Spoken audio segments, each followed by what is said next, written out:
kondisi aman. Ya. Kita beralih ke sorotan lain, saudara. Sopir truk dari sejumlah asosiasi berdemo terkait aturan muatan di sekitar kawasan Patung Kuda, Jalan Medan Merdeka Barat hingga Jalan Medan Merdeka Selatan, Jakarta.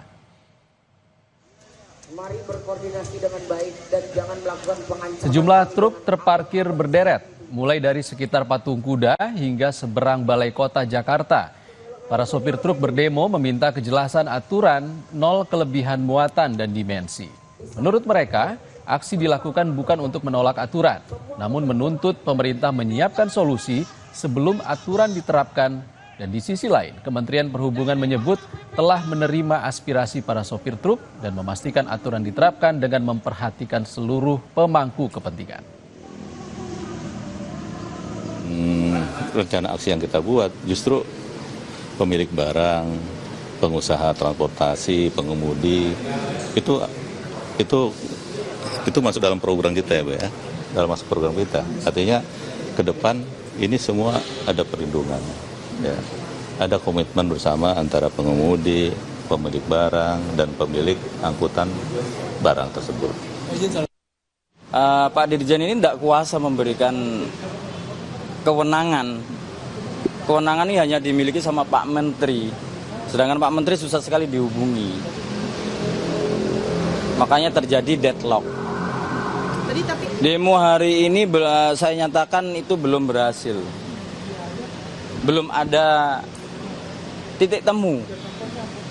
Kami ingin kepastian hukum untuk profesi kami ketika kami melakukan odol di jalan raya. Kami sebetulnya mendukung loh aturan ini. Walaupun nanti yang rugi itu rakyat, yang menanggung akibatnya itu rakyat. Lalu bagaimana jalannya demo sopir truk saat ini? Kita terhubung dengan jurnalis Kompas TV, Tifal Solesa, dan juru kamera Arif Rahman di kantor Kementerian Perhubungan, Jakarta. Selamat sore. Tifal, apakah demo saat ini masih berlangsung dan sebenarnya apa hasil pertemuan antara pendemo dengan pihak Kementerian Perhubungan?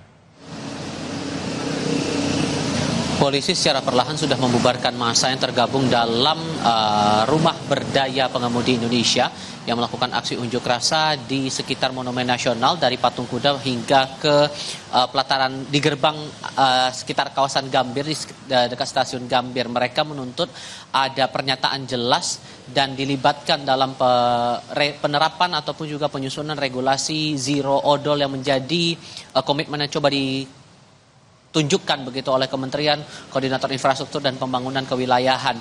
Mereka juga menyayangkan pernyataan dari Menko Agus Harimurti Yudhoyono yang menurut para pengemudi angkutan barang ini mencederai posisi mereka sebagai pengemudi angkutan barang. Yang disorot adalah pernyataan yang menyebutkan bahwa odol ini tidak hanya menyebabkan kecelakaan lalu lintas tapi juga membuat kerusakan infrastruktur jalan yang berdampak pada anggaran perbaikan setiap tahun. Mereka beralasan bahwa kebijakan yang ada saat ini ditambah dengan adanya tarif angkutan yang dianggap tidak merata ataupun tidak sesuai dengan realita yang ada di lapangan, inilah yang membuat mereka terpaksa untuk melakukan mengangkut muatan barang secara berlebih. Ini juga disuarakan sejak pagi hari hingga setidaknya sore ini, walaupun kemudian sudah dibubarkan ya oleh massa yang tergabung dalam beberapa aliansi pengemudi angkutan barang di sekitar Monumen Nasional Jakarta Pusat. Nah, kira-kira siang tadi di lewat pukul 12 waktu Indonesia bagian Barat, mereka langsung menuju ke kantor Kementerian Perhubungan melakukan mediasi dan sayangnya mereka yang awalnya mereka berharap bisa bertemu langsung dengan Menko AHY dan juga Menteri Perhubungan Budi Purwagandi, namun mereka hanya bisa bertemu dengan perwakilan dari kedua lembaga itu. Yang pada intinya suara mereka kalau dari mengutip pernyataan dari Dirjen Perhubungan Darat Kemenhub Aan Suhanan, aspirasi mereka ditampung begitu, namun untuk keinginan mereka bisa bertemu dengan menteri ini disebut oleh Aan akan coba dikomunikasikan. Dan yang perlu ditegaskan dari Kementerian Perhubungan bahwa aturan soal zero odol ini menjamin untuk adanya perlindungan kepada para pengemudi angkutan barang dalam menjalankan tugasnya.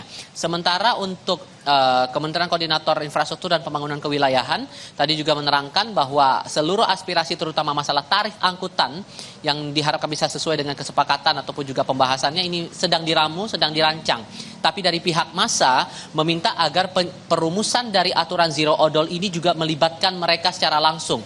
Nah, harapan mereka komunikasi ataupun juga pertemuan langsung antara massa dengan kedua menteri ataupun juga menteri koordinator dan Menhub ini bisa langsung menemukan titik terang bagaimana baiknya zero odol ini, terutama perlindungan bagi para pengemudi angkutan barang. Ihsan. Jurnalis Kompas TV Tifal Solesa langsung dari Kementerian Perhubungan Jakarta. Terima kasih Tifal. Saudara, usai jeda di Indonesia Update, usut kasus suap proyek jalan di Mandailing Natal. KPK menggeledah rumah Kadis PUPR Sumut yang disebut orang dekat Gubernur Sumut, Bobi Nasution. Selengkapnya usai jeda.